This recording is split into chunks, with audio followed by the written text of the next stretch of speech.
예, 안녕하세요. 예, 저희 이번 시간에는 인적 자원관리 계속해서 나가도록 하겠습니다. 그래서 이번 시간에 키워드는 법정 복리 후생이라는 거, 그 다음에 노동조합 가입 방식, 그 다음에 제한 제도까지 하도록 하겠습니다. 지난 시간에 제가 임금 형태에 대해서 했었거든요. 그래서 우리가 직무급이라든가 직능급이라든가 아니면은 우리가 추가로 오버타임이 생긴다거나 하는 거 했었는데, 그거 외에, 그러니까 돈으로 실제로 주는 급여 외에 추가로 주는 혜택을 우리가 법정 복리 후생이라고 부르거든요. 그래서 보시면 복리후생 관리에서 보면 근로자의 물질적, 정신적인 생활을 충실하고 그 가족의 문화적, 경제적인 소비 생활을 향상시켜 종업원의 근로 의욕을 우리가 증진시키려는 간접적인 보상제도다. 우리가 직접적인 거는 급여를 주는 건데 간접적으로 주는 제도라는 거죠. 그래서 실제로 예를 들자면 그런 것들이 있었어요. 무슨 뭐 H은행에 가게 되면 은행에 취직을 했어 내가. 그러면 급여 받는 거 외에 우리가 간접적으로 복리후생으로 어떤 게 나오냐면 내가 결혼을 했을 때 1억을 빌려줘요 나한테. 그 대신에 이자를 1%만 내라. 뭐 이런 식으로. 그러면 우리가 1%를 받아, 1%가 아니라 1억을 받아서 그냥 적금을 넣어놔도 돈은 남는 그런 형태 있잖아요. 그런 식으로 주는 걸 우리가 복리후생이라고 부르거든요. 그래서 특별히 급여는 낮아도 우리 회사 복리후생은 너무 좋아. 예를 들자면 어떤 회사 가게 되면은 점심이 그냥 공짜야. 어떤 회사는 내가 돈 주고 사 먹어야 되고 그러면은 이거는 내가 돈으로 받는 건 아니지만 그래도 복리후생이 더 좋다라고 평가를 할 수가 있는 거죠.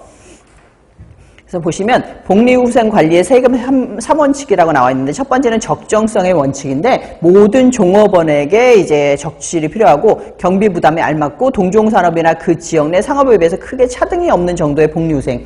예를 들자면 안산에 있는 저기 공단에 가게 되면 거긴 거의 다 점심을 주거든요. 그럴 경우는 거의 다 비슷하게 점심을 제공받고 있다라고 보시면 되는 거고, 합리성의 원칙은 기업의 복리후생에 관한 시설 및 제도에 있어서 우리가 국가나 지역사회에 의해 추진되는 것이 서로 중복되거나 관련성이 결여되는 일 없이 합리적으로 조정 관리되어야 한다는 원칙이다라고 볼 수가 있습니다.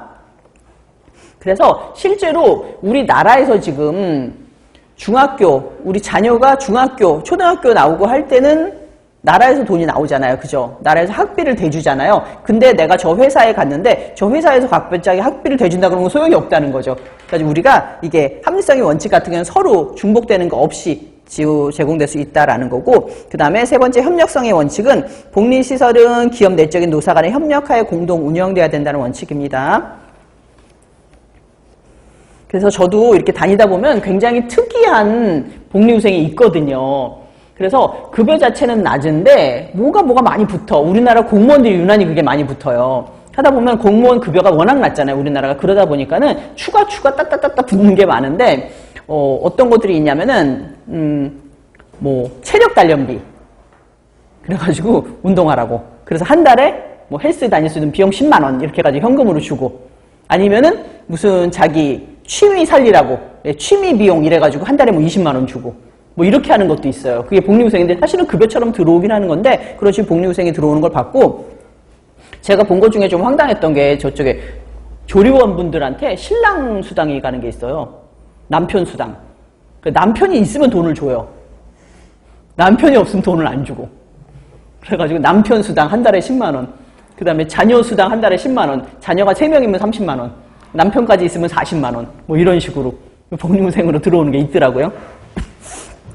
그래서 이런 걸 우리가 복리후생이라고 부릅니다. 그래서 근데 요거 말고 그거는 회사에 따라 주는 거고 나라에서 반드시 줘야만 된다라는 법정 복리후생이 있거든요. 그래서 법정 복리후생 4가지를 할게요. 법률에 의해서 의무적으로 무조건 어떤 회사를 가든지 내가 뭐 알바를 하든지 아니면은 뭐 단기 알바를 하거나 계약직으로 들어갔거나 이거는 반드시 나라의 법률에 의해서 인정을 해줘야 되는 복리후생인데, 이거는 당연히 우리가 4대 보험이라고 불러요. 이거를 4대 보험은 반드시 들어줘야 된다고 얘기를 하는데, 건강보험 들어가야 되고요. 그 다음에 연금보험, 국민연금 있잖아요. 연금보험, 그 다음에 산재보험, 그 다음에 고용보험, 요 4가지는 반드시 들어야 된다라고 하는데, 제가 옛날에 학교 다니고 이럴 때는 사실 고용보험이나 이런 거 중요성을 몰랐는데, 여러분들이 영양사로 일을 하시잖아요. 그럼 고용보험을 정말 잘 이용하셔야 돼요. 고용보험이 정말 알짜 보험이에요. 그래서 내가 고용이 됐어. 근데 갑자기 고용이 단절이 됐어. 그럼 거기서 실업급여라는 걸 주잖아요. 실업급여를 뭐 짧게는 뭐 7개월, 많게는 9개월까지 주거든요. 자기가 받았던 급여의 70% 정도를 받을 수가 있어요.